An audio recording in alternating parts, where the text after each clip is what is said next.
All right, we're live. Cheers to the first show of Two Men and a Bard. So, welcome in, everyone. Welcome, viewers. Thank you so much for the love and the level 3 hype train before we even went live. That is absolutely amazing. I appreciate you all, everyone. Mr. Washburn, the gifted subs, Theater Elf, the 7 months, and the bits. Thank you, everyone. And anyway, let's do a quick introduction of our cast. And oh my goodness, and Tavernside Gaming coming in. I haven't seen that guy in a while. I'm glad to see you back around. So this is a brand new show. We don't want to call it a podcast. We're trying to do something a little different here, a little less formal, just like kind of kick back, have a drink. So I hope everyone has gone and poured themselves a drink. So that's the first question. What is everyone drinking tonight? Let's start with Fane. All right, so I'm doing a 5-year plantation rum with a little bit of a Coke syrup. I'm not a big rum and Coke guy. It's a little too sweet. This is nice. You can still get the rum. And I was lucky enough to get the lovely girlfriend to deliver it to me. So I'm clearly living in the 50s. Very nice. Super. What are you drinking? I have a maybe 8-year whiskey, seeing how we're bringing up the years. I think it's a Kirkland brand from Costco whiskey. Whiskey sour. So nice. Yeah, little simple syrup, little bitters, and some whiskey and some lemon juice. And out of my yearly local brewery mug, I am drinking a little bit of our distillery's rye whiskey. I tend to be a neat guy, and this is something I want to bring up on podcast, but I had my brother order me a bunch of stuff for making drinks. And if this is something you guys and the viewers are interested in, I was thinking of putting together and then posting on the YouTube channel and playing at the beginning of each show. Basically a drink of the week. So how to make a certain craft cocktail of everything from Manhattans, old fashions. We'll play at the beginning of the week. Those who can make it can make a drink and share along. And that'll be posted on the YouTube channel. And for those who don't know, we're going to have a separate YouTube channel for this show. So that will be uploading the full show as well as clips. And as I said, maybe some other stuff like cocktails. What do you guys think about that? Ooh, I'm down. I'm absolutely down for that. Except everyone's gonna steal my secrets. Oof, I didn't think about that. I don't know how I feel about my my random drunkard, putting drinks together being spread with the world. This is not allowed. Well, it was good when I made it 6 beers deep. Yeah. Well, I got a story about one of those if we want it at some point, but yeah. Well, now that you've said it, I feel like you got to share. Well, we will get to ashes, guys. Okay. We will get to ashes, guys. But let's start here. What's first. Ashes? Yeah. So it was one of the deployments out to Guam, and I say deployments because anywhere where you're more worried about getting sunburnt and hungover isn't actually a deployment, but they still classified it as one.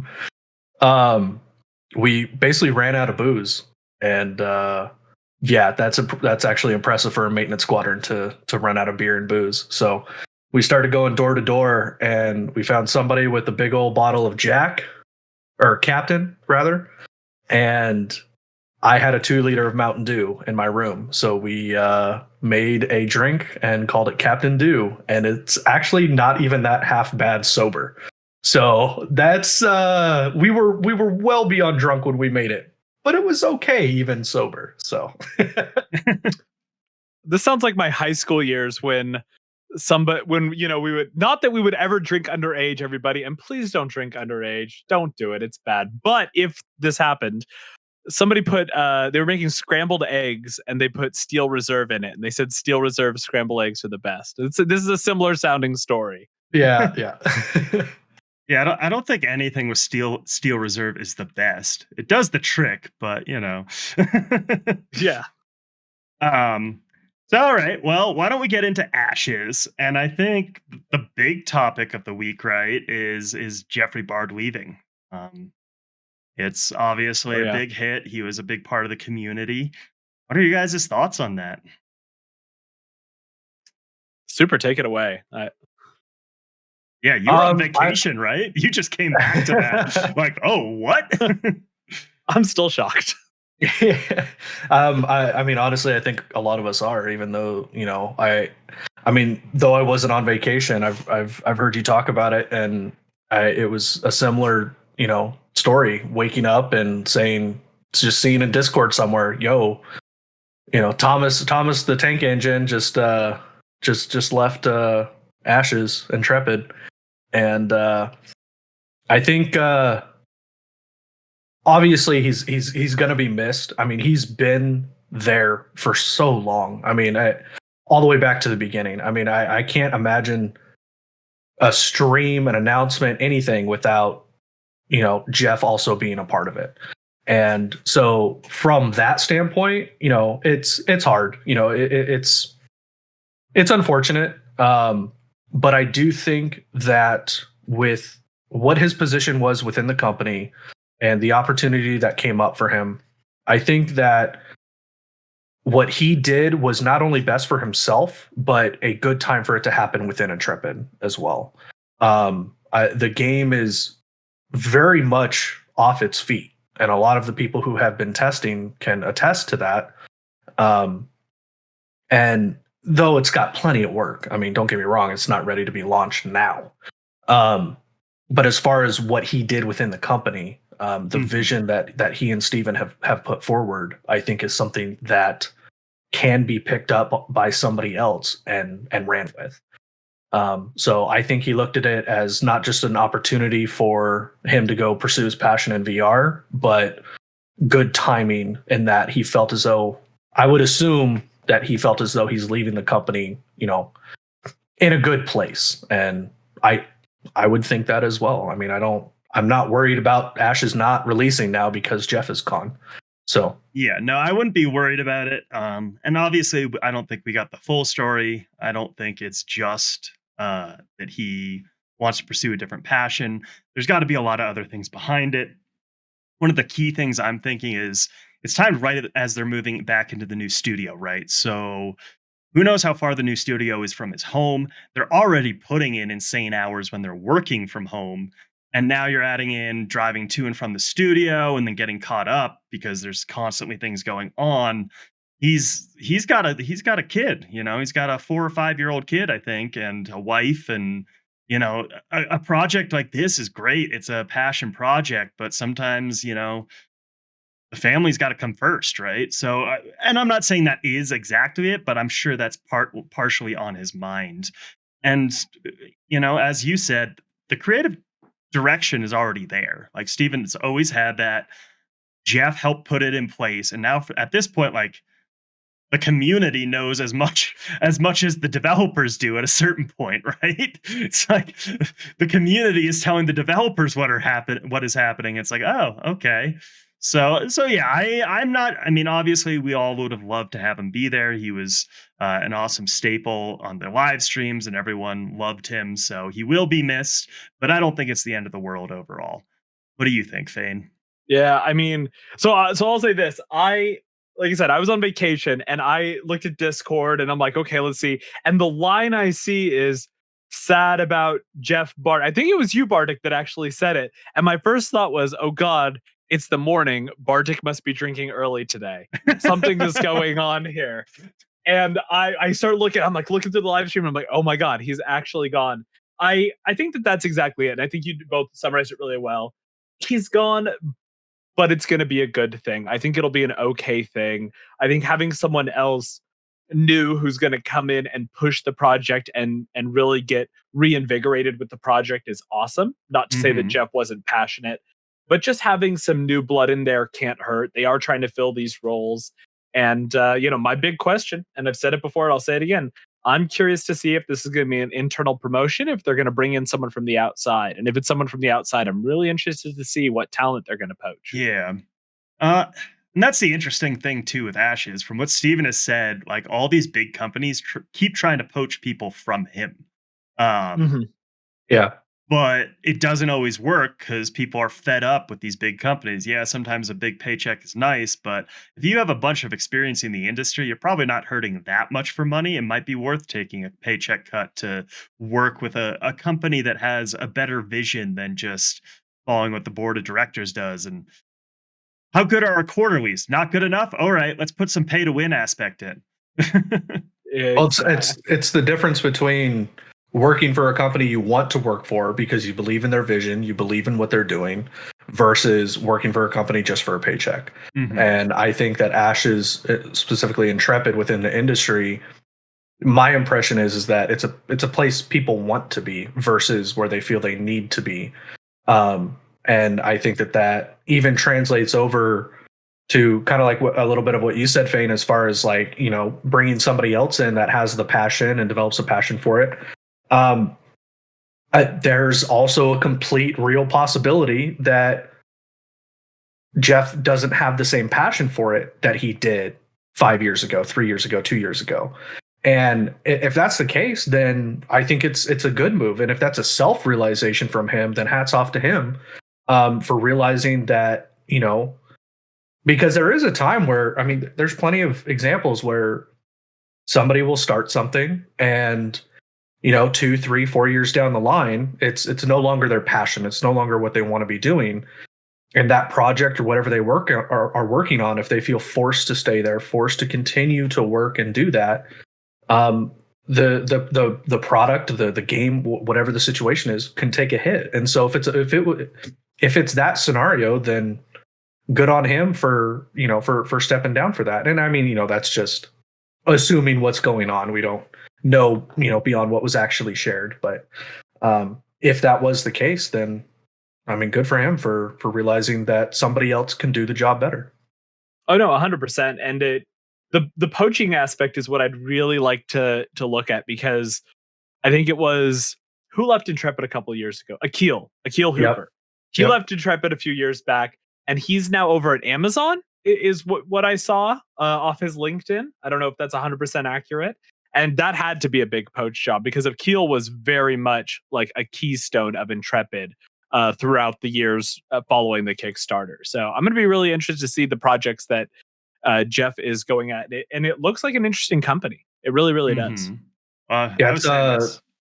I go mean, ahead. Sorry. this is a little bit of just a meme, but like Ash's VR. Is that what we're getting here? Yeah. Well, but what's funny though, and a lot of people have been like, why is he going to VR? He's like never talked about VR. And I don't remember exactly when it was, but he has made that exact same line, that exact same joke about like maybe we do like an Ashes VR. And it was around the time Steven started talking about like basically having multiple games within Intrepid Studio, because he's not just creating Ashes, he's creating Intrepid. Like he wants more titles under Intrepid. It's just Ashes is the flag game, the flagship. And Bard had even, or not Bard, sorry. Yeah, Jeff Bard had even, Bard. yeah. Too many Bards, damn it. Kill them all. What? But he had even made a joke about like a VR game around the Ashes universe. And so hearing that he left for something VR didn't blow my mind. I was like, oh, okay, I remember him saying something about VR before. Like, so it feels very genuine to me. I don't think that we're being really shifted around. Call me White Knight, call me whatever the hell you want. But I have only seen Steven as somebody to tell it straight, and I think he's being straight with us. So talking about the White Knight, this is the perfect segue into this. Just before this show went live, and it was a very unfortunate timing. That's why I went live a little later than Mr. Washburn might have wanted me to. I was in the unofficial content creator Discord, and Steven popped in for our meeting, and he was giving a little bit of chat, giving some information, giving a little bit of speech. And he gives a speech, and I recorded it, and I got from him permission to play the recording. And I did start it a little late, so we will start in a little late. But this is Steven's message and speech and some chat about the official content creator program, what they envision it from, and a bunch of stuff like that. I'm just going to play the first part because then it gets a little more nitty gritty. The first part basically just covers his message. And so this is a great thing for all you content creators out there, kind of on what he's looking for and what they're looking for. So here we go. Process. If I were to say like what objectives are of a content creator, it's like twofold in my opinion. One is to educate your audiences on what Ashes of Creation is. Hold on. Can you guys hearing this at all? Because I know it's You might want to turn the sound on the stream there. Yeah, I just turned the sound on the Process. stream. I started If I were to it say over. like what objectives are of a content creator, it's like twofold in my opinion. One is to educate your audiences on what Ashes of Creation is, where it's at in the process. The other thing would be to help channel feedback. Right? It's one thing for people to come and say, "Oh, this is trash," or "Oh my God, I love it," but like as a content creator, either channeling the rage or the praise into actionable feedback slash constructive criticisms. I think that's also the important thing. So educating and channeling, I think, are like the two primary roles. Me personally, I'm not a big fan of like overhyping or white knighting or whatever. I do see, and I would kind of express this to content creators who want to create content around Ashes of Creation and the development. Positivity from at least a support standpoint, like that's a very valuable thing to the development process. People may not know or think this, but there are real human beings behind the screen on the development side, and while you guys are creating content for your audience, it also is being created and being seen by the developers. So it can be a very motivating or demotivating thing if they see someone that they like or content that they watch on the regular. So just kind of keep that in mind. You're not just creating content for the audience of vast sea of players out there. Your content's going to be seen by the studio as well. Yeah, that's pretty much, I guess, kind of the feedback I'd So- have. I don't know if you have specific questions you can ask him. I got 2 questions. Yes. Does Steven's rule still apply? What's that? Where I can single out? Exactly. Oh yeah, absolutely. Okay, good. And secondly, just to like for me personally, it's kind of hard to pinpoint exactly what you guys are looking for. So on the one side, you just pretty much stated what you said back when the whole "it's this" thing happened. You don't want Oh, white I know. knights. Yeah, exactly. And Boy, then on was the that other, was that a nightmare for those of you? Okay, so Malding Simp, just to clarify for you, Steven's rule is something from the old original content creator program. It was something where Steven could basically override any decision. So if you didn't meet the official, amount of subscribers that they had set out or whatever it is, if Steven thinks you are a good fit for the program, he can basically override anyone. Don't know the it's And the I think story, that's right? good, right? And Yeah. I'll just make sure we put that in context since you referenced it, BCG. But essentially, I really enjoyed Itz's content. I thought it was relatively fair balanced. He gave his opinions in a constructive way for the most part, and he also, expressed the reasons why he liked things he likes and didn't like the things he didn't like. But generally, it was relatively rooted in something that I felt was pretty middle of the road. But then Itziz, as a player, became upset with the direction that we chose from a development standpoint to take with APOC and the benefits that we internally and tried to externally explain were around the APOC testing idea for having that testing earlier on in development rather than having it later when the full alpha 1 is available and ready to test and stuff.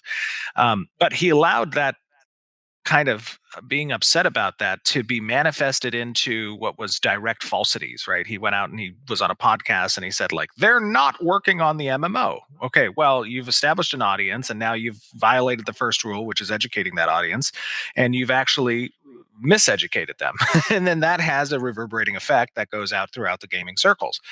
So by all means, if you want to make that type of content, you can, but you're not going to do so under an official content creator title. Because what does it say to my team that we're sponsoring an individual to literally lie about what we are all spending countless hours doing? And he just went off the deep end there, and that was unfortunate. And I hate to see that happen because honestly, I like I said, I enjoyed his content. But just to give context, what BCG was talking about. So this Malding, he was going over this a little earlier, but it was a whole dramatic thing where a guy in the official content creator program got kicked out of it because he just went on a crazy emotional rampage about how much he hated APOC and how Intrepid was going to fail, and basically he was toxic. And Thane, were you around for this? Oh yeah, I was very much around for I guess what we'll call the fall of Death's Proxy and Itz's, and it was really a shame to watch because kind of like Steven, I liked both of their content. I thought they both did a really good job. I thought that they were realistic without being overhyped. I thought that they weren't necessarily white knights. They were critical in spots they need to be critical. But I do remember that was a dark time for anyone that's been a long Absolutely. time Ashes of Creation follower. The APOC, like, oh my god, they took $3.3 million and they just made a cheap battle royale. That was a very dark time without really knowing. Now, I'm always gonna say this, and this was my criticism of Intrepid during that time. I do not think they were as communicative and as transparent as they could have been about why they were creating APOC and what the purpose of APOC was. They did have eyes on it. Shroud was playing APOC. He was playing APOC. I mean, when you get Shroud playing your game, killing people, you should be very communicative as to what the point of this was. The other thing is the fact that Itz's got to the mental place of they're not working on the MMO means that I think communication back then between their official CCs and their team was not as open as it could have been. Mhm. All right, and we have about 4 more minutes, and as I said, I think he was in there for about 20 minutes total, but I think the next 4 minutes are still valuable information, and then we'll have an open discussion about all of it.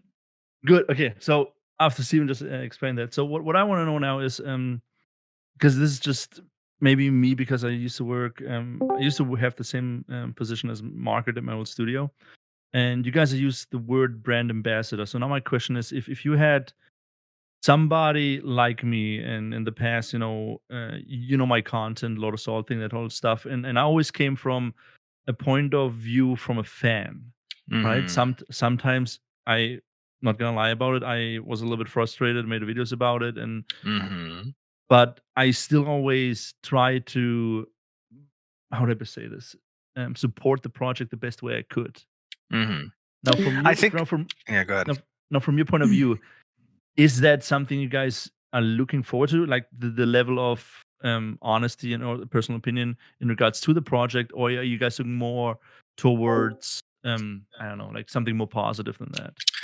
Well, I don't want to say necessarily positive or negative, right? I think that balanced coverage can be both. I think balanced coverage is always positive, even when you're talking negatively about something you dislike, as long as you're talking in a way that is constructive and how to get from point A to B, in your opinion.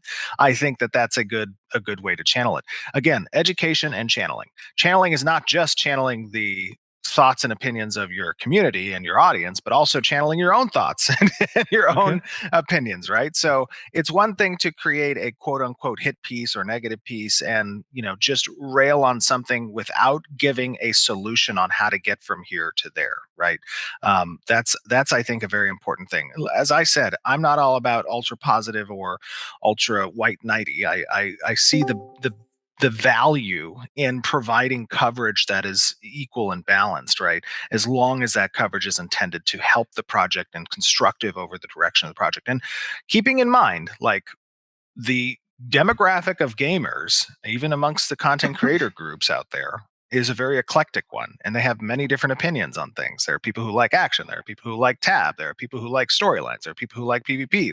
So it's just a shit ton of interest that exists within the MMORPG community. So while your thoughts and opinions might be servicing a particular segment of those groups, you're going to have people who disagree with you. And another thing I would say, when you're asking about, like, what does a content creator seek to, excuse me, when you're asking what does a brand ambassador mean exactly, the brand that I think Ashes endeavors to be is a brand that takes into consideration feedback from the community, and something that I think is aiming to respect the player base with the idea of transparency. So when you're representing that brand, you can create content around Ashes of Creation without being an official content creator. And if that content you want to make is just, railing on the game or the project or whatever, then by all means, that's your prerogative.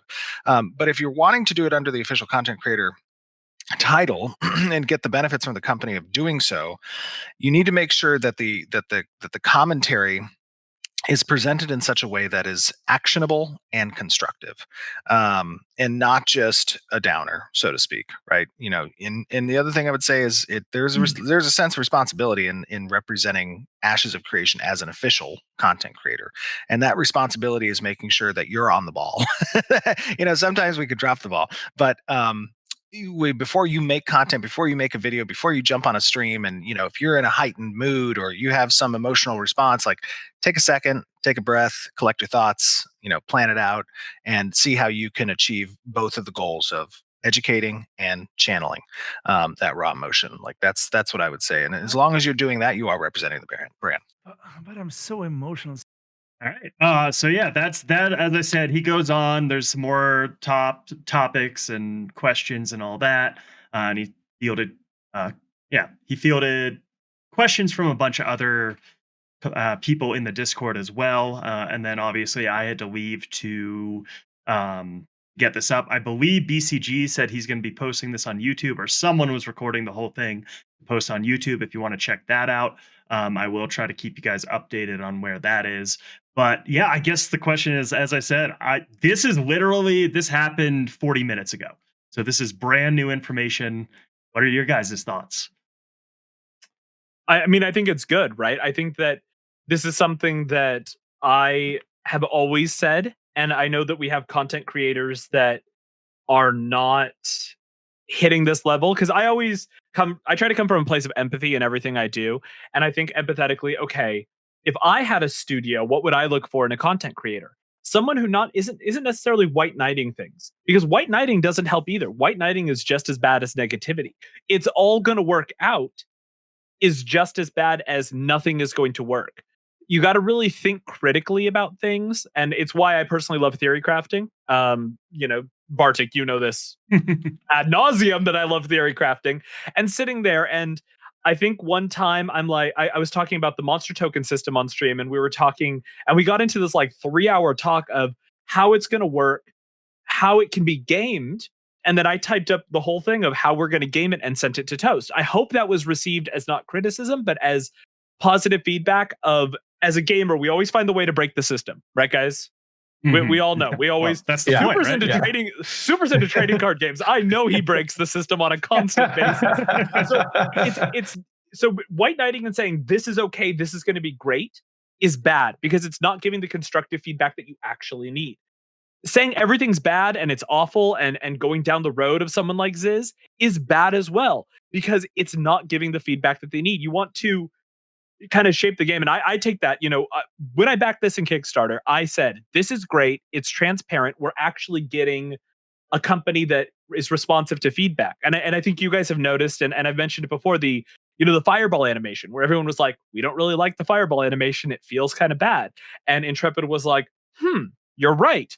Boom. And we've changed it. And you can say, the fireball animation feels bad, and here's why. And that's the, appropriate, mature way to say it. You can also say, this is dumb. Why would you even create a fireball animation that way? Oh my God. Have you guys even ever played games? And you can just get all hyped and really emotional about it. So I love where Steven's coming from this. I think it's just super. I think it's important for sure. Yeah. You have anything, Super? Yeah. I mean, a little bit of echoing here. I mean, a lot of this stuff is, and he alluded to it. I mean, if not damn near just straight up said it. I mean, you're not just representing yourself in your stream at that point. When you hold the official content creator title, you are now representing Intrepid and and Ashes of Creation. And I do not fault him at all for wanting to make sure that those people are not just straight up toxic assholes. Like it's. I mean. It's like, I mean, and maybe this resonates a little bit more for me, but I mean, even within the military, you can't go to, rallies in your uniform. You can only represent yourself. But the moment you have your uniform on, you're no longer just representing yourself. And I see it the same way as the content creator tag. Once you have that on your stream, once you are labeled as an official content creator, you're no longer representing yourself. And so making sure that you're not just having people who are going to go on emotional tirades and just be absolutely ridiculous, like we've seen, I think is important. And one of the things that both in the military and outside of the military, you'll hear me reference that a lot. Sorry, but is it's okay to bring concerns forward, but if you don't have a proposed change to that concern, then all you are is just another voice throwing random shit out there. Now, if you come to me and say, "Hey, I have a problem with this, and here's a proposed solution to fix it, or here's another way to go about it," then you're opening up a dialogue. Then you're having a conversation. But if you're just doing the tweet, the Facebook comment, the whatever, and just throwing something out there and going, "Oh, I showed them," like it doesn't actually give productive change. I mean, you reference the fireball, we can reference something even sooner.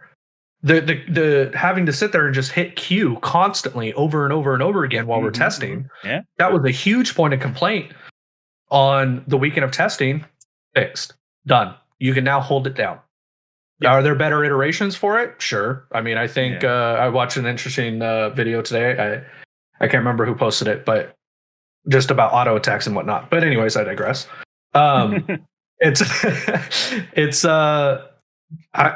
He is listening. They are listening. And when it comes to the content creator stuff, having the official content creators understand that, they're not dealing with people who aren't being receptive to feedback.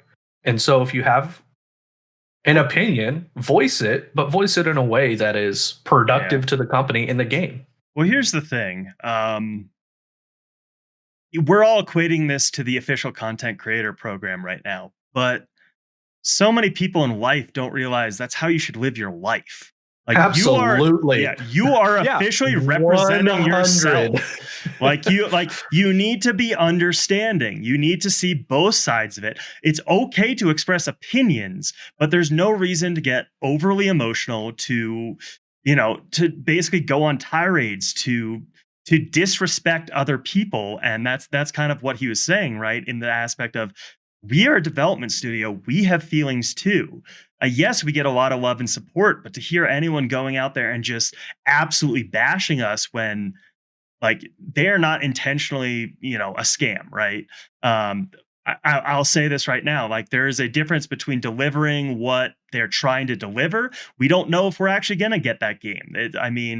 It's a huge project. There's a good chance we won't get everything. I have faith that it will happen, but there's a different topic between whether we're going to get that game or if they're an outright scam. And just going out and saying they're a scam. It's like, Steven's put in at least 30 million. I've heard numbers of like $45 million of his own money. He's a businessman. He is not literally just going to lose $45 million of his own money and just move on and be like, all right, well, yeah, we screwed up there. It's like, no, he's going to do everything in his power to make this succeed. So that gives me faith. Just realizing that. Thank you for the follows and subscriptions. Sorry to interrupt there. Just realizing that, like, this isn't just a content creator. It's how you should live your life in general. But I do get that the drama aspect sells, right? The reality TV aspect, the playing a character, the being overly negative, like, some people just feed off of that. But that's not the community we're trying to develop here, right? I mean, it's going to need it. We're going to need it within the Ashes of Creation community. We're going to need the negative, toxic people. It's a thing, right? I think there's a lot of successful content creators that have done the negative, toxic thing, and there's going to be people that fit that niche.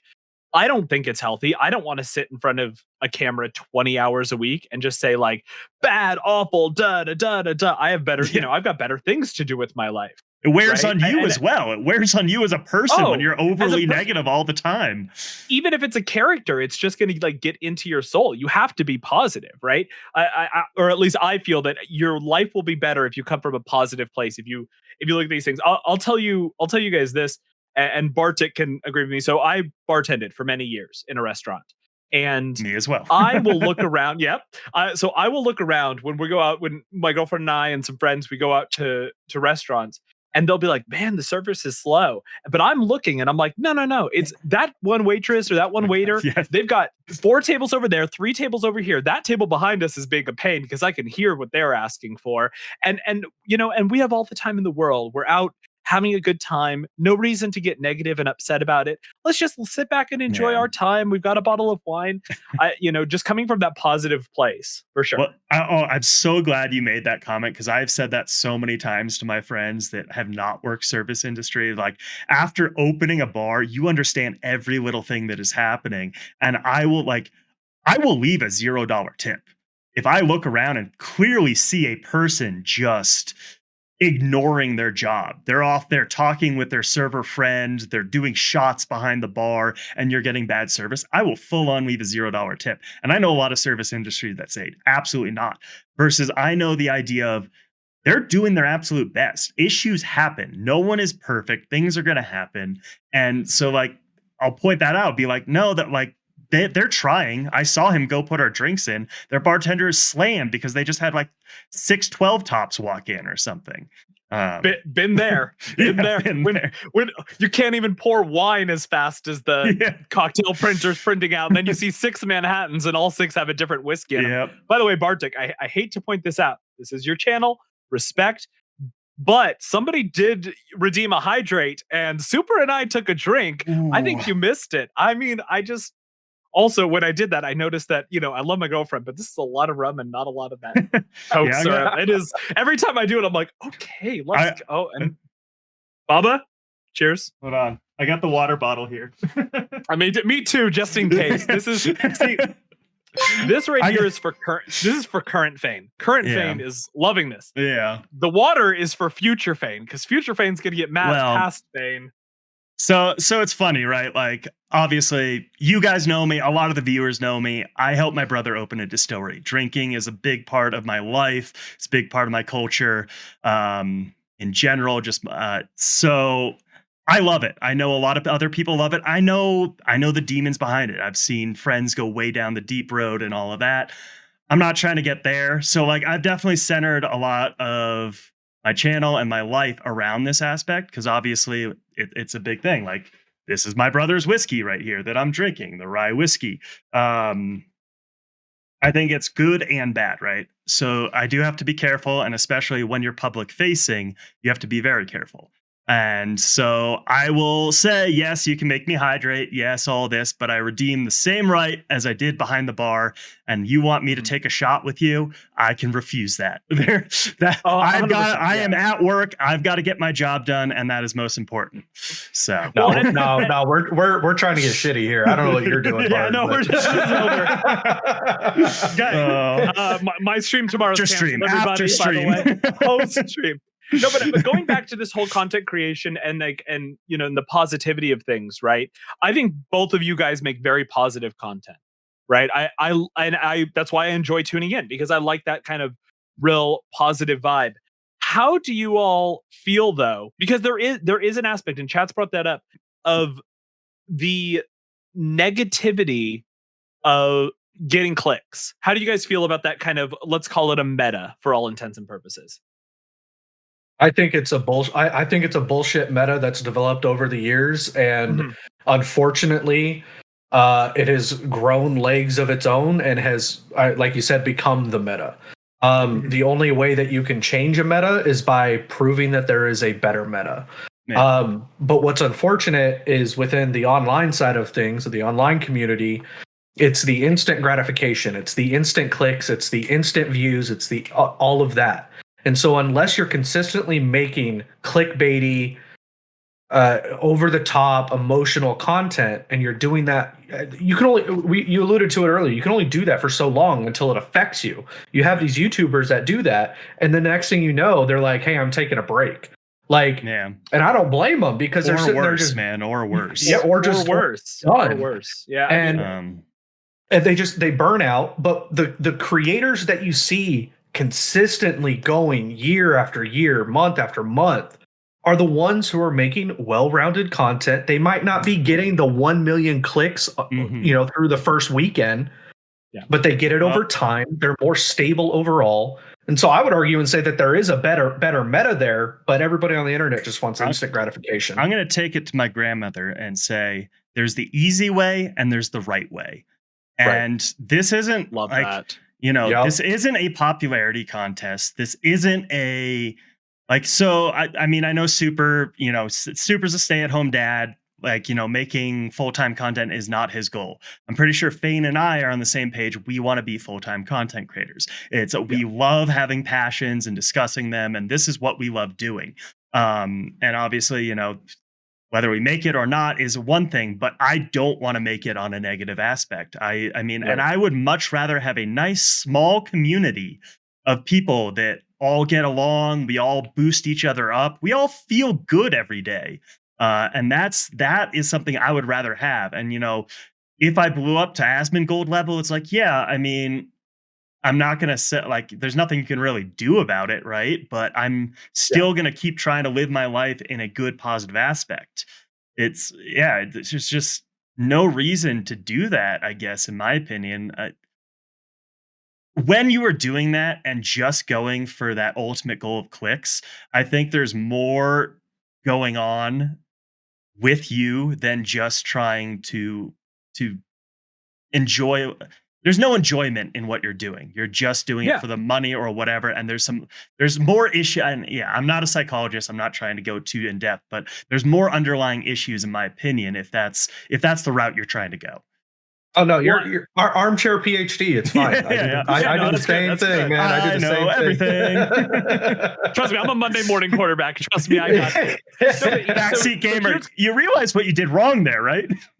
You died. You should have lived, but you died. If you just click their heads, most games are easy. Just click their heads. So here's kind of the correlation I just made in my mind. I don't really know where this came from, and it's probably not super accurate, but I feel like these people that make negative, hypercritical content of a game in development without realizing that the people at the studio are human beings that have feelings. And, it's the same person that was really shocked when they saw like their high school teacher in the grocery store and didn't realize, oh, you live outside of just teaching me? Yeah. Oh, okay. You realize that these people are humans and they're doing their best. And I mean, I will say that across the board, I know there've been a lot of pushbacks this year, but any game dev out there that has been working from home during COVID, anyone out there that's been trying to do their job during COVID, just huge props to anyone out there, whatever industry you are. It's not been an easy time. And to see what we've seen over the last year around Ashes of Creation has been really insane. It just to see what's been created and the product where it is today is amazing. Well, the fact that Ashes has had some pushbacks, I mean, for sure. I mean, they've had some Alpha 0 pushbacks and Alpha 1 pushbacks. But the fact that we are testing what we are currently testing, even through, are we officially a year of COVID or close to, or we're over a year? Yeah. Over a year. March was February. A year, February or March. February. Late February. Yeah. So, the fact that through all of that, and we are now sitting here testing what we're testing, I think is a huge hats off to what they've been able to do without being in a studio. I mean, that part of it blows my mind, because I can only imagine. I'm not a dev. I'm not a coder. I can only imagine though what it would be like to be in that studio and be sitting there and going, oh, I'm coding this in, whatever, working on this, and then like, oh shoot, I need some clarification on this real quick. Turn to your left, and there's the person sitting right there. But in COVID, you don't have that. It's a pause, get them on Zoom or whatever meeting you're using, like, and then try to communicate with them, send an email. I mean, even just from that standpoint, the fact that we've only been pushed back, I think officially from like the last official, I think 3 months or something like that, if you don't count APOC pushback, but with where we are right now, I think we're pushed back 3-4 months, something like that. Mm-hmm. I think that's huge to take a year long, something that has literally closed down businesses. Yeah. When I'm sure, I don't know if people have thought about it this way, but I was actually concerned about the development of the game as a whole because of this, because of how many companies, how many small businesses, how many startups have taken a hit from this. Let's talk about Blizzard real quick. Oh, wait, canceling BlizzCon. But you guys all have cell phones, right? Don't you all? Oh, have yeah. Sorry, every time anyone mentions Blizzard, I have to get that quote out there. It's just too good. You guys aren't playing Diablo Immortal right now. What is wrong with you? I took a break just for this show, guys. Sorry. Oh, Get okay. right back to it. I mean, here's the interesting thing, though. I think Diablo Immortal could have been successful if presented in the right way. Not hyped up.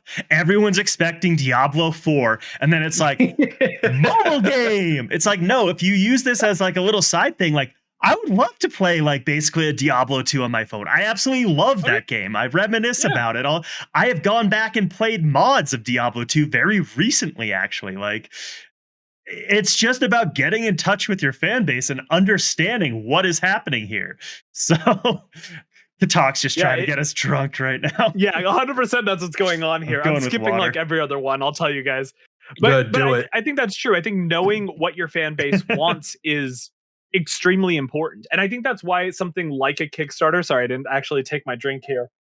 I think that's why a Kickstarter is so important, because you get to say, here is my project. This is what I'm thinking.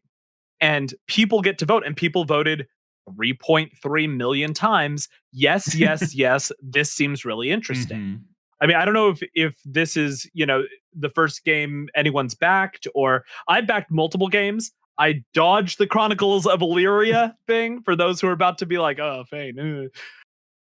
It's insane. It's absolutely insane what some of these games do, and a lot of them don't get funded. If you go on Kickstarter, you can see a lot of games that just don't get the funding.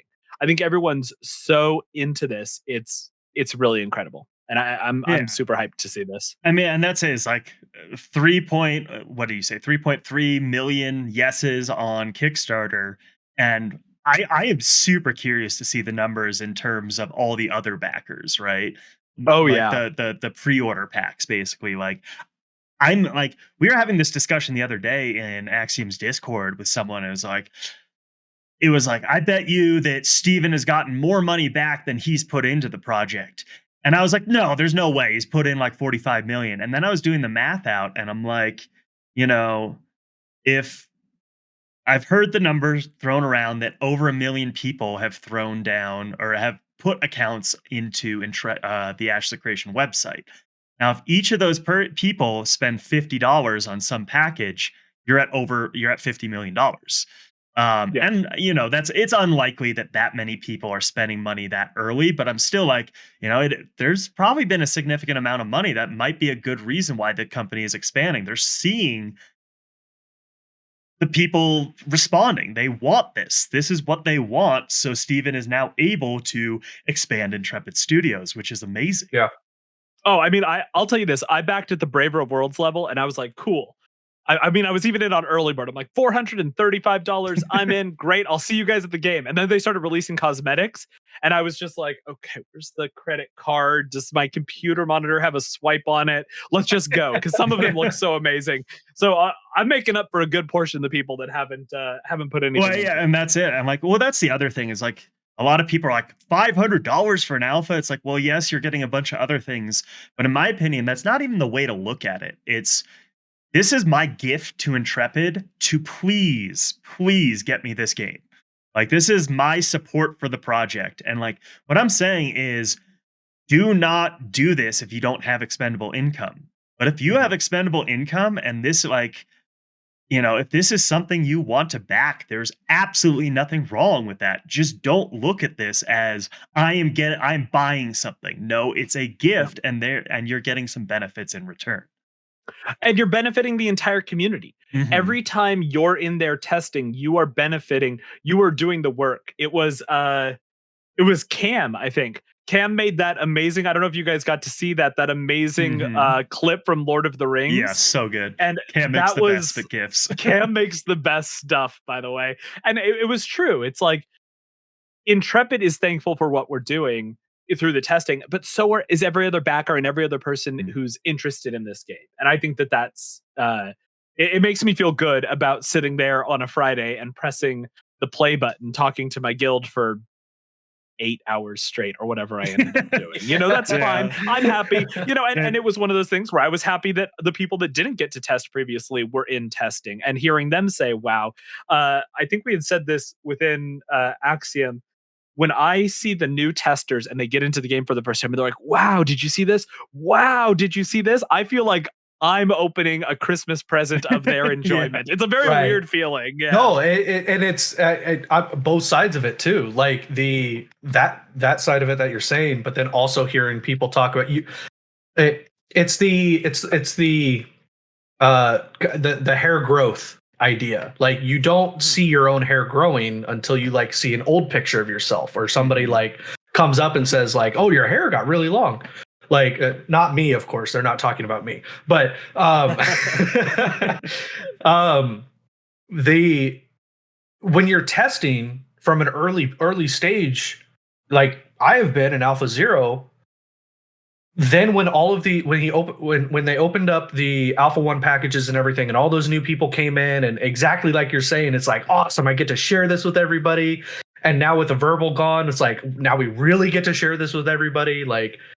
And talk about it, but hearing their reactions that first weekend about even like the rubber banding or some of the negative aspects about what was going on, I was just sitting over here like still under NDA because it didn't grandfather them in to what I have already tested, and so I couldn't even talk about like. And so hearing them complain about it, I'm just like, oh my god, guys, you have no idea where this game was just 3 months ago compared to what it is this weekend. Like this is so good right now. You have no idea. Well, and a lot of people probably haven't been in true development alphas. Like I remember I was early alpha testing WildStar. For anyone that played WildStar in like the alpha, early access, or beta, or whatever they called it, oh my god, that game was really bad early on. Like really bad. And you have to just get in there and be part of it. And when you see the finished product, you can always take a little bit of ownership in it and say, I made, 0.0001% of it. I'm the reason that whenever anyone stands on that rock there, they don't fall through it. And that's kind of cool, right? I mean, I'm going to make an anime reference here, but Sword Art Online, where the dude's like a beta or an alpha tester, and he just has all this inside knowledge. And obviously this is open testing, but sometimes you kind of feel a little badass like that. Yeah.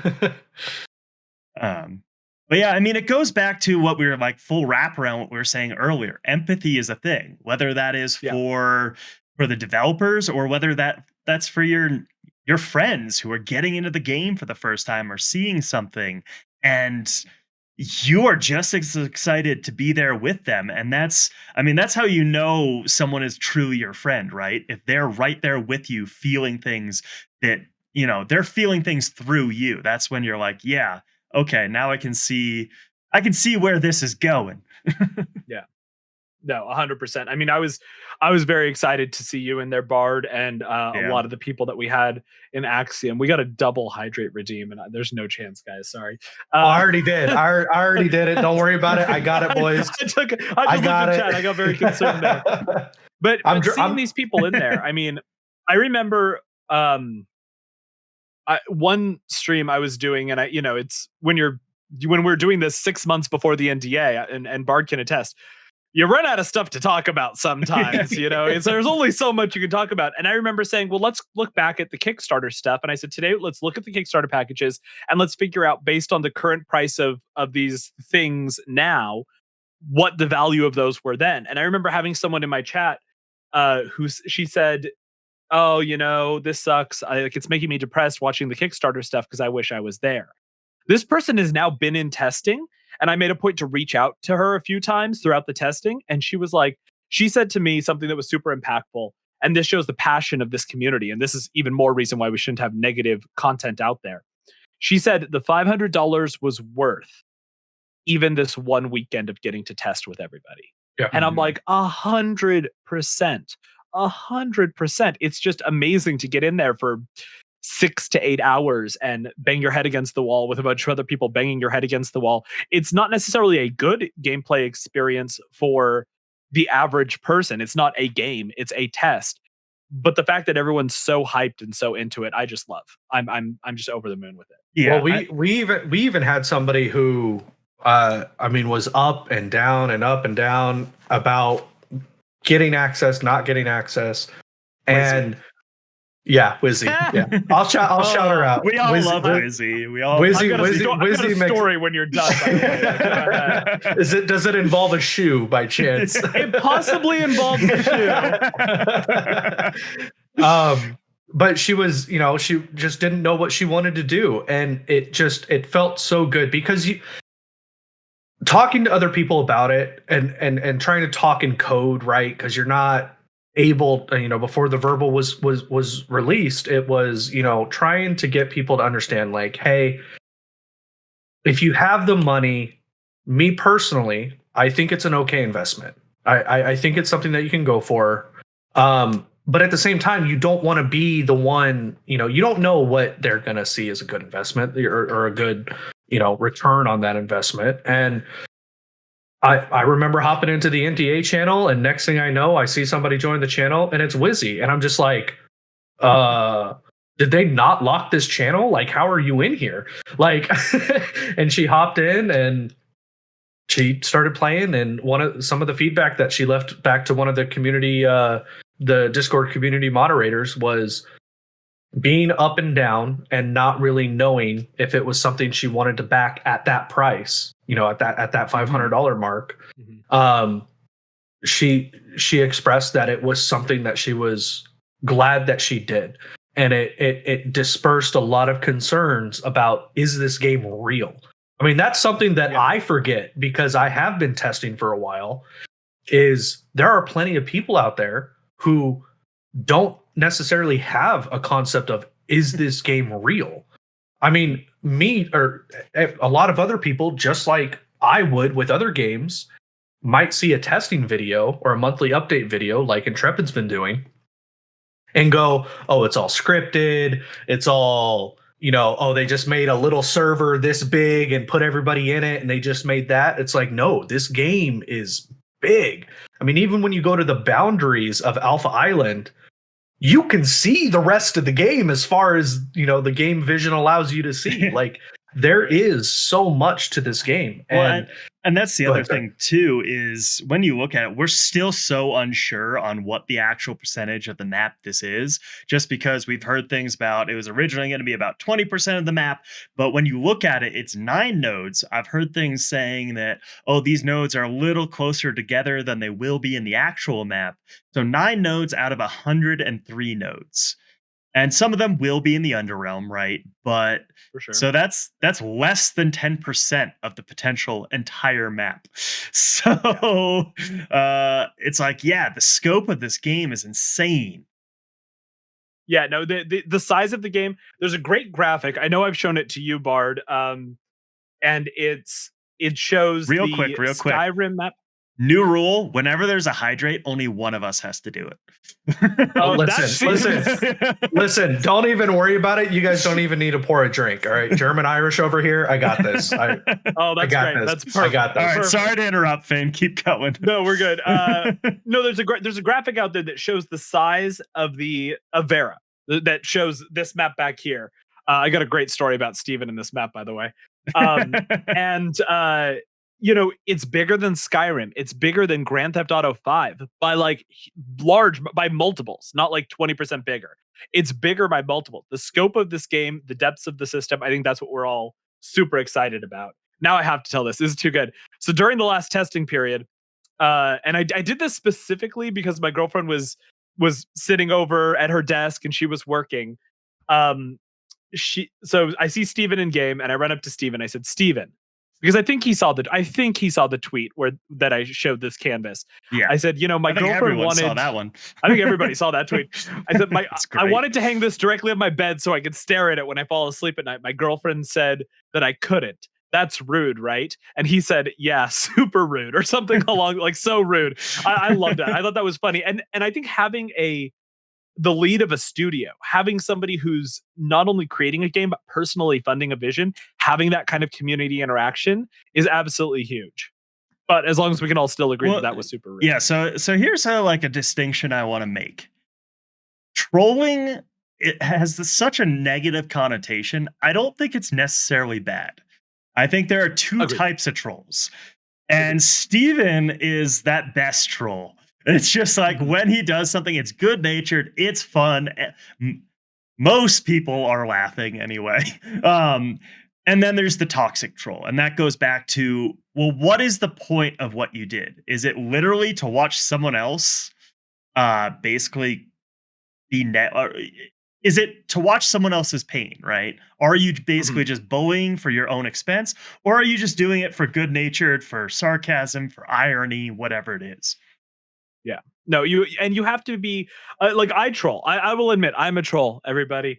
Hi, my name is Fane, and I am a troll. I'm on step 3 of my 12-step troll program. No, I think that trolling is fun. I was trolling about you the other day, Bartik. I was in Oh yeah, Half-Tilt Gamer's what were stream, you saying? and somebody said like, "Oh, da da da," and he referenced something that you said, and I think Super and I both said, "Who's Bartik?" Like we just Who knowing is that we were that going to dude? come on here Yeah, and who is do this who's dude? that guy? Who's this guy? I think those are like good-natured, fun trolls Yeah. where it comes from a place of love and appreciation for the other person.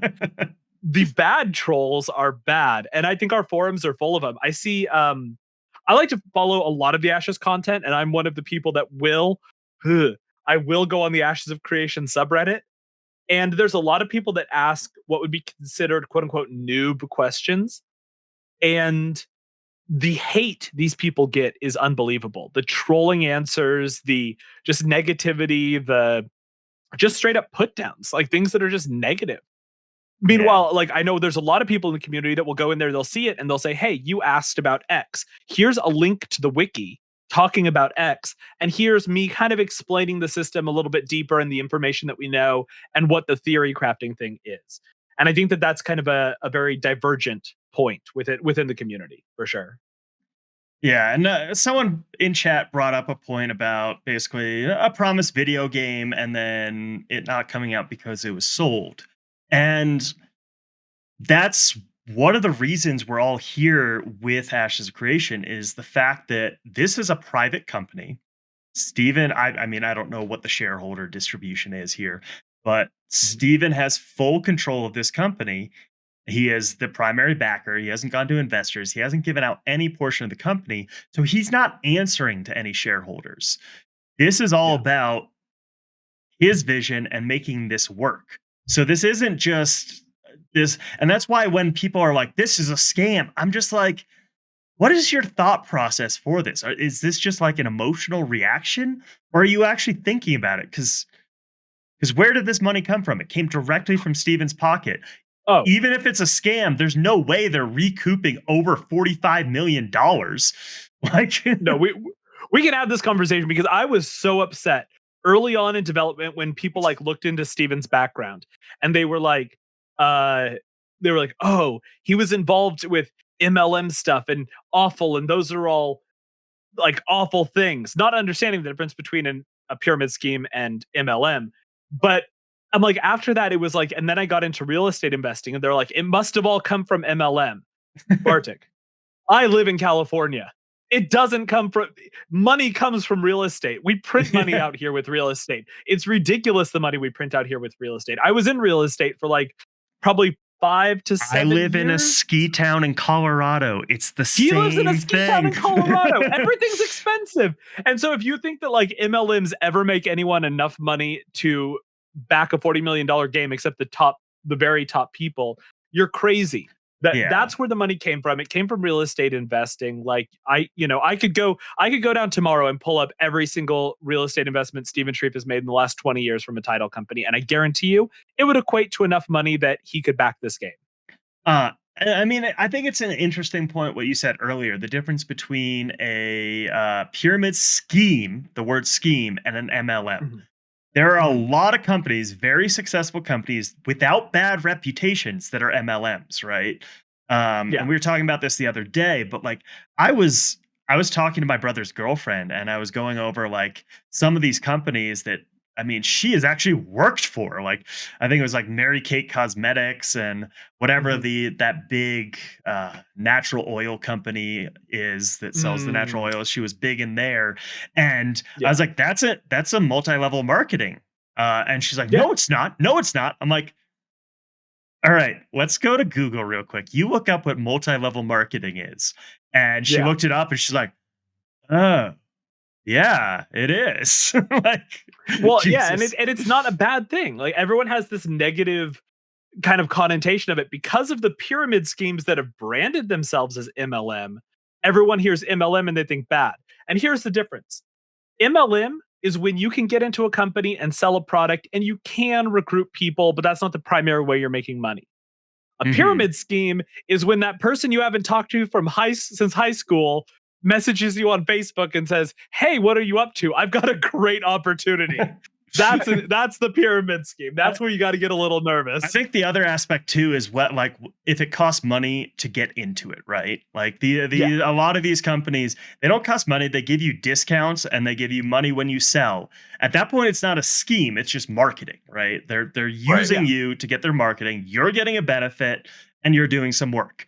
They're using multiple levels of marketing. Yes. Well, it's how it works. Interesting. You may have to buy products to demo, but you don't have to carry your own inventory. I think that's the biggest thing, right? If you show the products, I think, there was one out there, but Pampered Chef was one that everyone got into for a while. My mom did that. Yeah, when Rachel Ray was selling everything. Yeah, I believe that. It's still big. And people would like show you the items, but that was their item. They're not sitting there with 20 of those in the trunk of their car to sell you.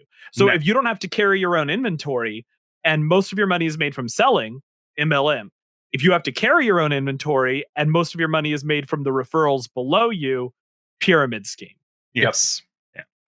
And it's just interesting. And for those who aren't aware, there was an article. Maybe, Super, do you have that article where Steven addresses this? It was a great article. It was on, what was it, MMO Games or something? If you could post that in the chat, that would be awesome. It's scroll to the top. It's a first link in there.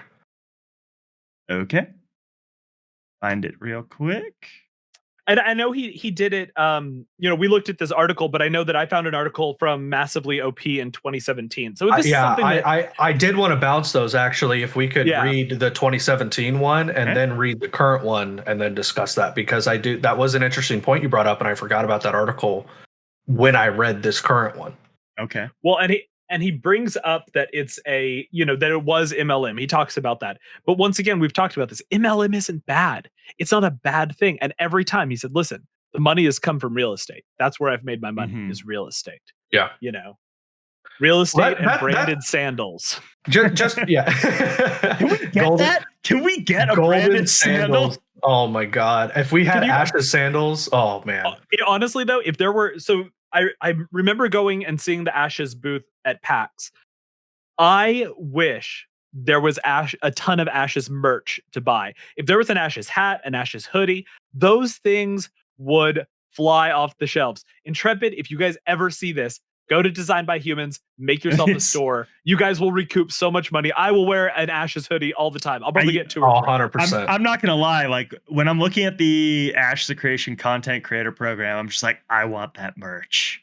I want it. And I want it now. Honestly, like I didn't have content creation like in my field of view at all, like as far as like official content creation for Ashes. But when I heard about like the merch side of it and like the accessories side of it, like the peripherals and whatnot, I was all like, oh man, like I almost want to apply just for that. Right? I don't care if I get shouted out. I don't care about, just give me the merch. Okay, hold on. Another tirade here though. If you're going to make merch, make it quality. Do not go with cheap Chinese shit. Make it something that someone is going to have for 10 years and look back on it and be like, when it breaks, just be like, oh man, I wish I could get that again. Because this is something we've gone through with the distillery, and my brother, the owner, is the cheapest person in the world. And we went back and forth, and it was a drunken argument where we were screaming at each other like, no, we are spending an extra $5 on these t-shirts to get something quality.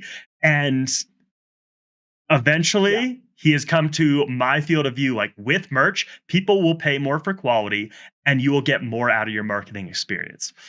100%. I mean, so my girlfriend, for those that don't know, is a buyer for a one of the largest men's brands in the United States. She gets the products and she feels them, and she'll show me. I'll be like, oh, that's a nice shirt. And she'll be like, no, feel this. This is going to wear out really quickly. So when we go to breweries, which we do quite often, and I say, oh, I want a hoodie from this place in Austin. I want a hoodie from this place in Seattle. I want to go visit Bartik's Brothers Distillery and buy a t-shirt. Like, she'll feel it and she'll be like, this isn't good. This is going to wear out. And I'm, and she knows me. I'm of the opinion that I don't buy clothes that I am not wearing. If I don't wear that, I don't want to buy a shirt and just hang it up and be like, remember that time I was there? That Yeah. doesn't hold a lot of value to me. So I Yep. want something that I can wear. And if I wear it a lot and in a few years it wears out, I'm okay with that. If I wear it a lot and in 6 months you can't see the design and it just looks like a black t-shirt, it definitely hurts my opinion of the if this is what their t-shirt looks like, what is everything that they're making? Well, here's the other thing. I wear stuff well beyond I should. So if I've got Mhm. an Ashes branded T-shirt on and it looks like shit, it's not my fault. Like, Yeah. it's on No, you. we'll wear that shirt until it says ass a shun like on it, like until everything else is gone. Like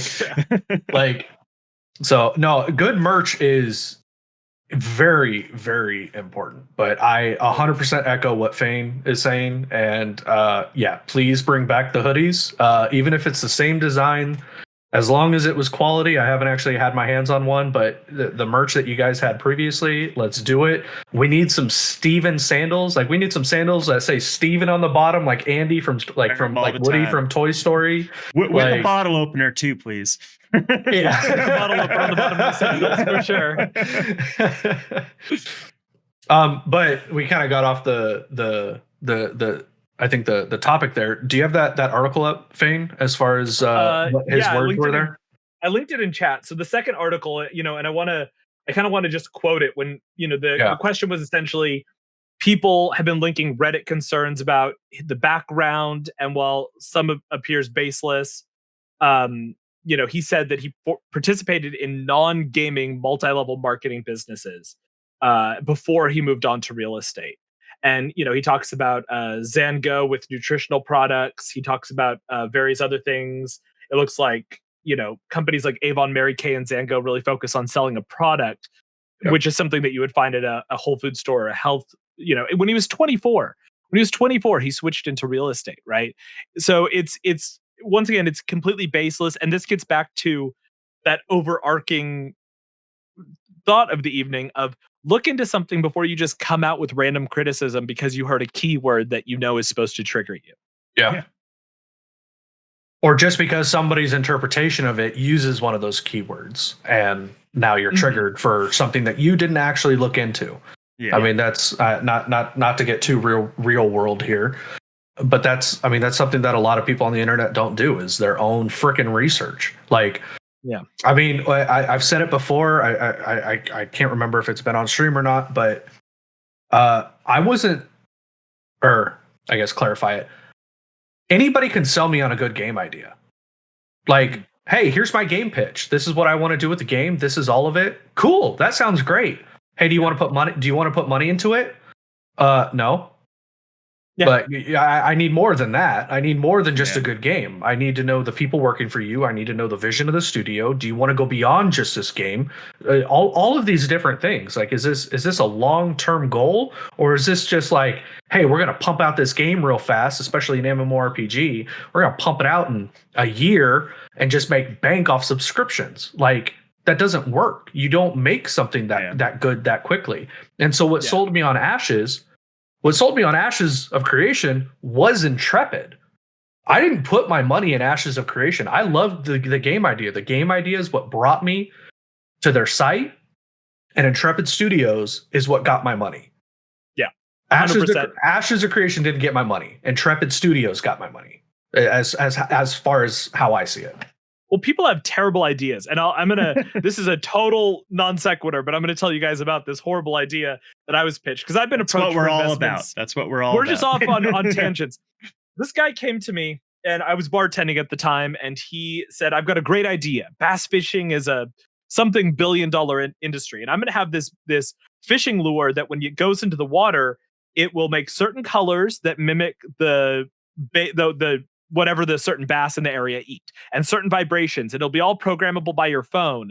And then when you catch a bass, you can weigh it, and the phone will record it, and you can mark where you caught it, and all the other fishermen that are using the app in the area can see where you caught a fish." And I'm like, listen, I don't fish, but it seems like if I'm out relaxing and fishing and just having a good time, I don't want 20 boats to swarm to my area because that's where I just caught a fish. And he said, "Oh yeah, and they'll sell for $150 each. It cost me $45 to get them landed. And I said, you know how mad I would be if I had to cut line on a $150 lure? Oh, Do you know my how God. upset I would be? How I don't understand where this is coming from. So I think a lot of people haven't really thought through their idea before they ask for money. And I agree. Here's the other thing you're not realizing. Fishermen are secretive as fuck. When they find their hidden little spot, they don't share that with anyone. Like, no, I will share this hidden fishing spot with my son on my deathbed. Like, that's it. I'm not even bringing him out here. You think I want to ping it so that all these other boats come? And then, by the way, when all the other boats come, the fish aren't there biting anymore. It was just one of those things where I'm not sure that this person had truly thought through their idea fully. It was a great idea, but in practice it wasn't great. I think everything that, like you said, Super, everything that Intrepid has done and stands for and has shown me so far has made me pause. I've never had a negative feeling about the game. I've had ideas that I don't maybe like. I've had things that I would like to see changed, but I've never been like some of these people at the point where they're like, oh, they made APOC, so this is clearly a scam. I'm like, oh, they made APOC. It's something fun to play while we help them test back-end engineering. Well, awesome. It's another. I can't. Go ahead, Super. I can't tell you how many people on that. At the time, I was playing WoW pretty hardcore, and I can't tell you how many people DM'd me the moment APOC news went out. I mean, 15, 20 people literally right off, just within the first 30 minutes of APOC being announced. People were like, "I knew it. I told you. It's a scam." Fuck all of this different stuff, and I'm like, Steven has said, I'm trying to remember, and I'm probably wrong here, so just keep that in mind. I don't remember it being posted in an official capacity. I remember seeing it on a Discord that, hey, this is for testing purposes. It didn't take much for us to be able to whip this together. Obviously, some time did go into it. So, that obviously didn't feel great as somebody who's put money into the game. But overall, to me, I knew from the beginning that APOC was to test backend. And guess what? We found an issue that set the company back an entire year. They basically had to go back and start from scratch, minus whatever they had developed visually at that point. And so, as far as I'm concerned, all that backlash, though I do think a lot of it was warranted for the time, and I maybe not warranted, but I at least understand where people were coming from, and especially when you take the internet into consideration, how emotional and quick to the trigger and a lot of this, a lot of people are. I get it. I really do. I understand where they're coming from. But again, do your research, look into it, be informed. That's my full disclosure. Do not take our word for it. There is a good chance we might be wrong. And if we are wrong, please let us know. I don't want to go around spouting information that is wrong. So if I am wrong about something, please let me know. I'm going to go and obviously quote your sources. And I'm going to be like, you're right. Thank you. There's something during the alpha test where I was saying something and someone was like, no, it says this on the wiki. I went and did my full research. And I was like, yeah, I was wrong. I want to know that. No one can be right 100% of the time. Except my girlfriend, apparently. Not apparently. She's right 100% of the time. 100%. Don't say that publicly. Yeah, she's always right. Hey, she's gonna watch this. Listening, guys. No, that is 100% okay to say publicly because you are right. She is 100% right all the time. Don't ever forget that. All the time. If you ever want this, just remember that. This has gotten a lot of rum. We're a lot of rum deep tonight, boys. Yeah. I mean, we're winding down here. We'll probably do another 10, 15 minutes here and then throw out a raid. But yeah, I mean, our goal for this stream was to kind of change it up, not do straight informational, just kind of have fun, chat with people, throw back drinks. I think we're going to try and start getting guests on as well. Obviously, everyone is encouraged to have a drink or two, get loose, have some fun. The point is, to get some laughs, get some good stuff going, get some clips going. And I mean, already today I've just had an absolute blast. Like it doesn't even feel like Yeah. we're doing content creation. We're just having fun with friends and We're just chilling. chat. We're just hanging, you know? You guys are involved. Fucking Dread over here making us drink nonstop. It's like Nonstop. Listen, Dread, you don't have enough channel points for it to affect me. So I'm just gonna let you know right now. Bring it on, bitch. Challenge Ooh. accepted. Yeah, Tavern. I don't know where you've been. I haven't seen or talked to you in a while, but glad Yo, to see you back now. next topic of conversation. Okay. TSG, where the fuck you been, man? Yeah. TSG, where are you at? No, but TSG, real talk, like, you know, everyone here, everyone, I can speak for Bartik and Super, everyone on this panel, you know, we're in the Ashes community. We're all Ashes content creators. We hope everything has been good with you and that everyone's staying safe and that your life is going good, for sure. Yeah, and then the first thing he says was, "Great seeing you all. I gotta go." Yeah. I gotta go. He's the eclipse of the Ashes content creation community. He appears every now and then just disappears right after. Disappears into the But Rio Talk Tavern, I don't know what you're up to, but if you want to jump into Discord for post chat after the stream is over, please do. We'd love to hear from you. All right, what do we have left to talk in Ashes terms? Okay. I mean, we can talk about the sieges a little bit. Did you guys play any of the sieges? Yeah, I was in both. Yeah, I was in both. How'd you like them? What thumbs up, thumbs down, left, right? I was on vacation, so I missed it. Obviously, Jeff Bard leaves the studio and they finally get sieges working, and I'm in Texas because why wouldn't that happen? So the first thing about sieges is, you're right, Super. I tapped out already. The first thing about sieges is this is something that Steven publicly stated was going to be a back burner project, probably not going to be seen until late Alpha 2, early beta. Okay. The fact that we are seeing it now is just mind-blowing to me. And maybe it just got reprioritized and, you know, now there's other stuff that we're not going to see until later. But the fact that it got reworked back in was huge and awesome and really fun. Overall, with the siege testing, thumbs up. Target acquisition, whether it be tab targeting or clicking, it needs a lot of work. Yeah. But overall, it was a ton of fun. And it was alluded to a little bit earlier when we were talking about people testing versus playing.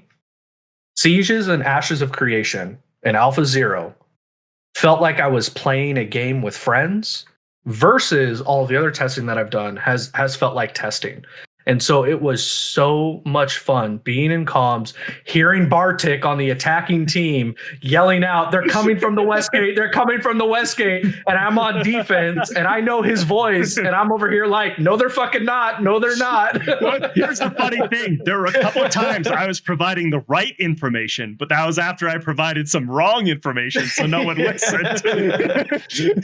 But some people were taking it way too seriously, and I was just trying to loosen things up. And yeah, I'll admit I was drinking that night. I thought the test was going to be over at 7 p.m. And so I poured myself a drink at 5 p.m. And then I just kept pouring myself drinks till after midnight. And by the end, I was like, all right, time to just go to bed. I don't know. Probably shouldn't have done that. But on another note, what I was going to say is, from my point of view, what amazed me, and so far what we're having issues with in testing, is server degradation. So we were on a brand new server. It was brand new, everything, brand new server. There's no degradation, nothing like that.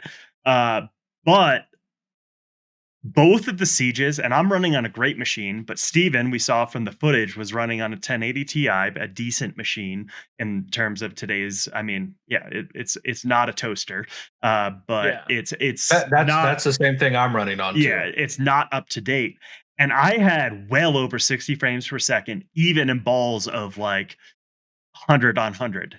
Like in that first siege where we had like 250 people in there, I was running 60 frames per second, no problem. So that to me was just literally like, all right, I see where this game is going. I see that they can do this. And that's not 60 FPS in a 1v1. That's a 60 FPS in like a 75 or 75 battle. Yeah. I mean, what you guys saw Like, in the developer update WoW live is stream. just gone. Oh. No, you put 20 people in one raid boss, you lose frames instantly. Yeah. Let alone putting 125 people, 75 versus 75 attacking each other. Like, I mean, come on. Like, the fact that the server didn't implode or my graphics card didn't implode or whatever is a huge testament to where they are now. Mhm. And it absolutely blows my mind, the fact that ran as smooth as it did, especially because of the earlier Alpha Zero testing. We could barely play the game without rubber banding across the entire map. It literally took an hour to go across the entire map. An hour. And that's not because the map was huge. That was because it was basically 3 steps forward, 2 steps back for an hour long. And the fact that we've gone from that to now there's in the live stream, what was it, roughly 55 versus 55, I think, if you count all the Intrepid people. Yeah. And that it ran smooth. I mean, I see comments and people reviewing the video on YouTube and whatnot, and they're like, oh, look at all, some of the more negative ones are like, oh, look at all these frame drops and whatnot. I'm like, what are you talking about? Yeah. Have you seen That's not other a- games? Released games? Like, That wasn't a frame drop. He got stun locked. Like, and that, I mean, that's another thing. And he even addressed that in the video that, you know, there's no CC. What's the word I'm looking for? CC break. Diminishing return. yeah, Diminishing return. Yeah. On DR, CC. DR. Yeah, DR. There we go. But overall, the test was fantastic. If there was any moment of all of the testing, I'm sorry to say this, Fane, because I know you weren't there and you weren't able to be there. But if there's any moment of testing that I am happy that I was there for, it was that.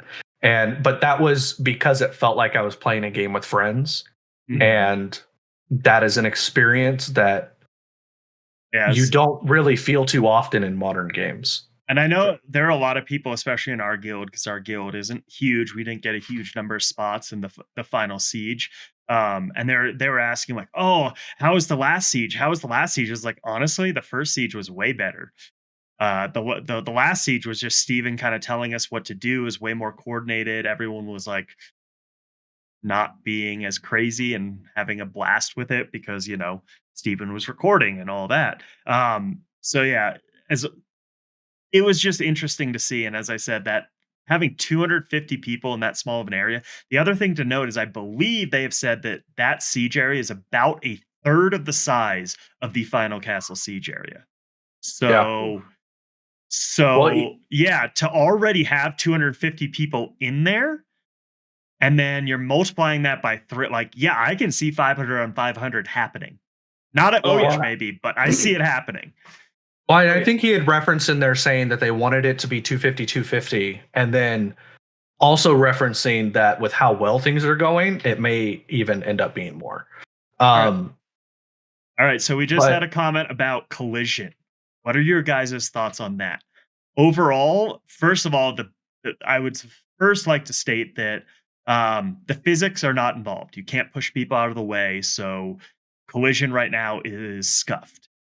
However, what are your thoughts overall on collision in general? Should we have collision? Should we get rid of it?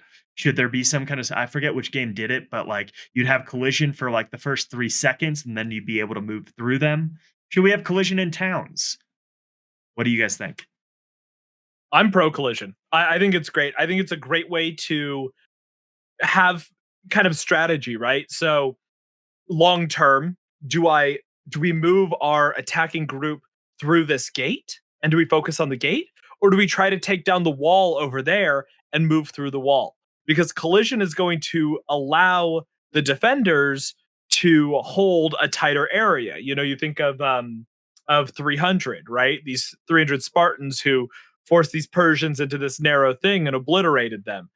I think that kind of stuff adds strategy, and anything that can add strategy to a game is amazing. That being said, if you and 8 of your friends troll me in some random town where you circle me and I can't get out of it because you guys have put a little circle around me, not as much of a fan of that. Yeah, no, I for the second part, I 100% agree. My position on it is I would actually prefer if there wasn't, purely from the side of they are implementing skills and abilities into the game that are there to counter that. And I understand kind of the next level big brain gameplay that can come from that. Like, oh, this defensive tank line is holding this gate, even though we've knocked down the gate, but we can't get through them. Well, the reality is there are going to be spells and abilities that allow you to push people, pull people. I mean, we already have them in testing right now with the javelin from the tank being able to pull people. So I almost find it to be a waste of resources, essentially, and having to deal with all the little stuff about collision, when inevitably you're just adding in abilities to remove that. And I understand, I mean, like I said, the next level of strategy, the next big brain plays that can come from that is impactful. But I almost feel like they're implementing something and then also implementing another thing to help counteract that. And so it feels like it's not necessary. As TSG said in the chat, we should only have collision during combat. Yeah. So I like that. if you're in an instant siege, if you're in a whatever, that okay, I'm good with that. But exactly what you said, if you're in town and you can't get into a tavern and there's people lining the door and saying pay 50 gold and then you can enter, like I'm gonna be like, go fuck yourself. I'm going to another town. Yeah. Like So yeah, I agree. I think we need collision in terms of combat. I don't think they're like Steven has said the reason he wants collision is for an anti-Zerg mechanic. And that's just so true.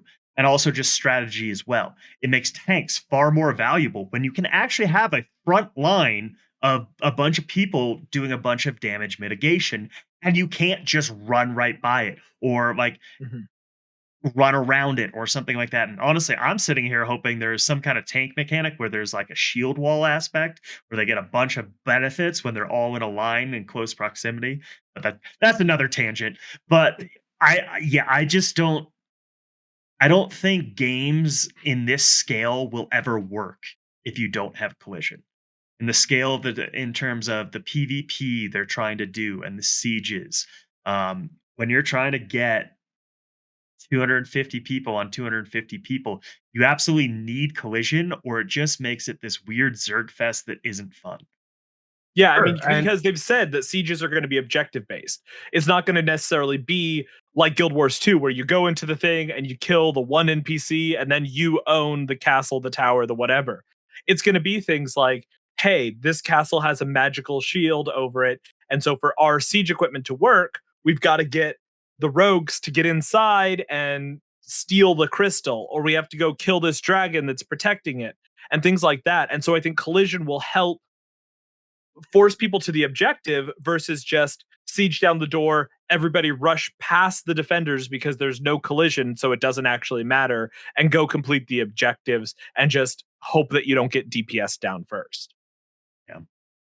Yeah, but in that, I mean, both referencing chat and you here, Fane, and Bard, the player collision within PvP. Most of the references that we've made about being pro for collision have been on the PvP mindset. What do you feel about collision on the PvE side of things? Not just being in town, but in a raid. I mean, if you have, I mean, we're talking 40-man raids here. So what is the thought the same, or does it change? And is collision something we should only have in a PvP arena? Arena being a PvP battle, or should it just be standard? With a PvX game, you have to have one or the other. Like maybe in instance content, you could get rid of it, but that just would feel weird. So it's one or the other, in my opinion. I am a little worried about how you balance melee mechanics in a PvE scenario. In a hardcore raiding experience, how do you actually have good, fun, and engaging melee mechanics with collision? It makes it super weird, right? I just created a raid boss. All right, let's get this down. I'm ready for it. You guys ready? So here it is. Because there's collision. Here's the key. It's Steven Sharif. It's Steven. No. Here's the boss. You're on a platform, and it's like some sort of bird boss, right? And at various times throughout the raid, the bird is going to drop and be invulnerable and it's like protecting an egg. And if the egg hatches, you have an ad that you have to deal with in this. So the job isn't to do damage, it's for the tank or someone with a pull ability to pull the bird off of it, and then you have to DPS down the egg before it hatches, and then switch back to the boss. And because of collision, a boss mechanic like that will actually work. Yeah. And I mean, Boom. you can But definitely at the- do it. It's just gonna take Right. it's not something current developers are used to building around, right? Yeah, for sure. By the way, Intrepid, I can start on Monday to create your bird box. I'll be your reference. Hold on, let me have a couple more drinks first. Yeah, real quick. If anyone from Intrepid ever sees this, we're done. Real quick though, I'll start Sunday night. Oh god. I'll start Saturday. Screw these guys. I would say I'd start this week, but I think we'll be a little hungover tomorrow. So, Well, I mean, I on haven't the drank that same much note, yet. yeah. I mean, on the same note of like there being a mechanic where collision makes the mechanic more of a mechanic. Mhm. At the same time, if I, as a melee person, or especially as a tank, end up dying because I can't get through a wall of melee that are too stupid to get out of my way, and I end up getting one shot by a reticle that's very easy to dodge, but the moment that there's a wall of idiots in front of me, I can't dodge it. The moment that happens in the game, I guarantee you every single PvEer is going to go, fuck collision. Yeah, but at the same time, like, I mean, part of my thing is, get good, and not saying. No, that to you. I I'm not agree saying that to you 100%. directly, Super. No, I People agree. are going to get frustrated, but I think one-shot mechanics in raids are a lot of fun. I mean, Shadowlands was my first time doing WoW. I missed the WoW boat. I was never a big WoW person. There were plenty in that raid, plenty of instances where you got one guy that messes up, you're done. You're absolutely, you're raid. You just, everyone jump off the side. We need to reset here. And so I think things like that, where you need those call outs of, hey, this ability is about to go off. Everyone back up. Hey, this thing is there. And, I'm even thinking about, they've talked about environmental issues with like world raid bosses. So world raid bosses that spawn little volcanoes and things like that you have to then fight around, but can use to LOS certain abilities. I think having that kind of collision where you can't necessarily just push through things or push through the other player I think you can make things more interesting that way versus just, the boss is doing a frontal cone ability, walk through the boss, everyone walk through the boss to the back, and we'll walk through each other's character models, and then we'll just be on the back of the boss and we can continue to do whatever. Okay, so just real quick, or not real quick, but to interject, we are winding down our time here for the show. We will be live again next week. I have one final topic that I want to talk about. Would you guys be, and this is directed at chat as well, interested in doing a post-stream discussion in Discord where we end the stream? If we do this every week on Wednesday or whatever night we end up doing it, and we just kind of all get into chat, get a bunch of everyone come in and kind of say their piece. Is that something people would be interested in? Let's start with Thane. I would love to do that. I love hanging out. I think so many times chat feels like they're just kind of behind this wall of text, and having these guys in here would be amazing. Yeah, even if you just hop into Discord and lurk. Mm-hmm. Super. Nah, fuck these guys. I mean, we're all about honest opinions here. Like, hey, do you need to go to bed? Do you need to do whatever? Is this something people want to do? As I said, like, I don't want to stay up too late, but I could always, hang out for like an hour, finish my drink, maybe pour 1 to 5 more. Oh yeah, no. On a serious note, I would of course love that. Like, Okay.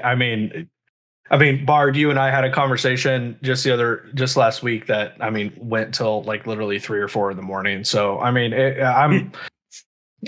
can't do 3 or 4 in the morning today, but I'm always down. I love just talking ashes with people. I mean, ever since the Lazy Peon video and the rise of all of these new streamers and content creators and the reinvigorated hype around the game, it's been a ton of fun having people to talk to about this.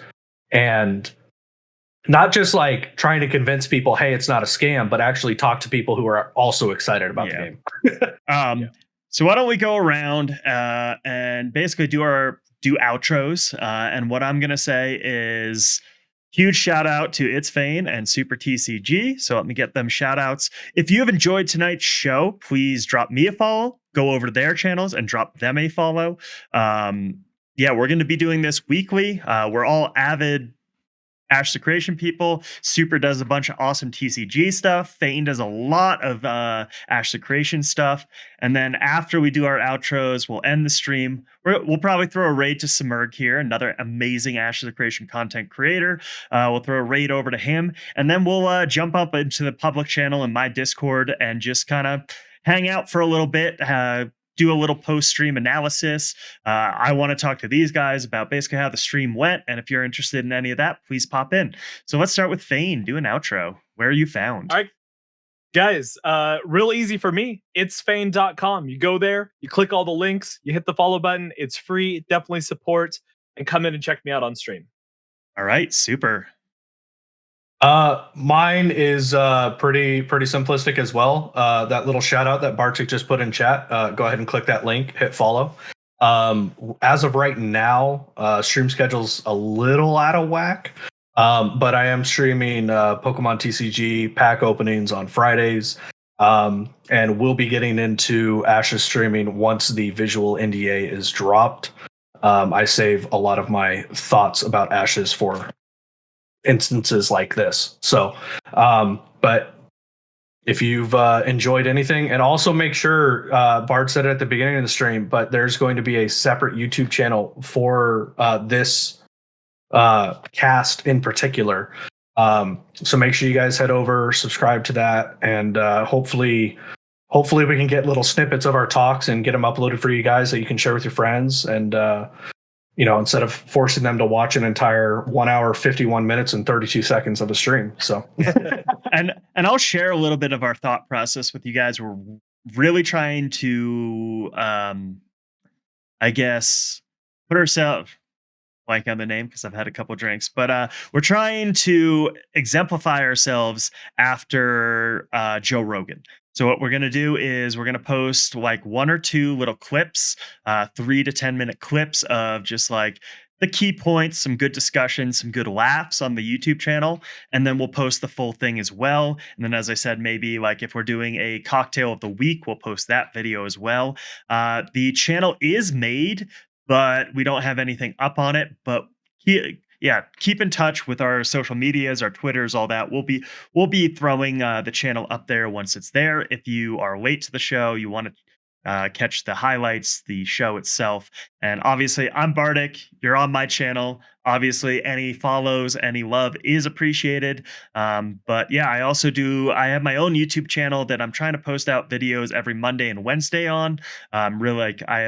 I basically took a bunch of time off of work to pump out content full time. So right now, yeah, I'm posting out a bunch of content. Would love anyone's support, anything like that. We're going to toss a raid out to Simurg here. Huge thank you to Fane and Super for making this an absolutely super awesome and fun time. Thank you to all the viewers as well. Like your interactions. I know in a podcast, it's kind of hard.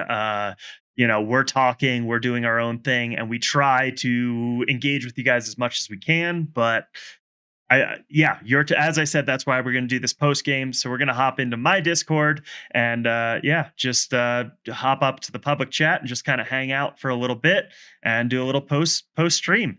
Thank you all so much. See you soon. Throw Simurg some love. He's another awesome content creator. So we'll see you all soon.